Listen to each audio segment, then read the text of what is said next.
Piala Asia U20 2025 Sport Lovers, Timnas Indonesia U20 memulai laga di fase grup dengan kekalahan telak atas Iran 0-3. Bermain di Shenzhen, Tiongkok pada Kamis malam, Iran U20 langsung tancap gas saat jumpa Indonesia U20 di fase grup C Piala Asia U20. Gol pembuka hadir saat laga baru berjalan 5 menit dari Hesam Nafari. Skor 1-0 di babak pertama. Jadi awal bagaimana tidak ada yang loncat di Wesley. Bergerak dari belakang. Kehilangan bola itu yang Tertinggal 1 gol, gawang Garuda Muda kembali kebobolan dari tendangan salto Ismail Golizadeh di menit 63. Ismail Golizadeh tadi sangat luas.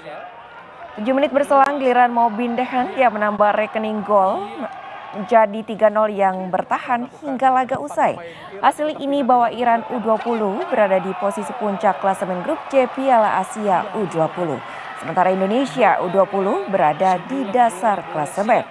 di mulut gawang kita lemah sekali mengantisipasi bola-bola.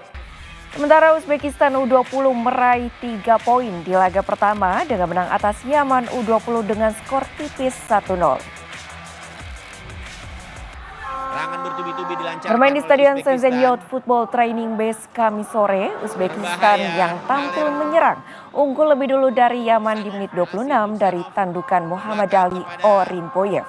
Ini menjadi satu-satunya gol yang terjadi untuk kemenangan Uzbekistan U20 atas Yaman U20. Hasil ini membawa Uzbekistan untuk sementara berada di posisi kedua klasemen sementara grup C. Kanan bertubi-tubi yang datang di area gawang. Hasil tes pramusim MotoGP 2025 hari kedua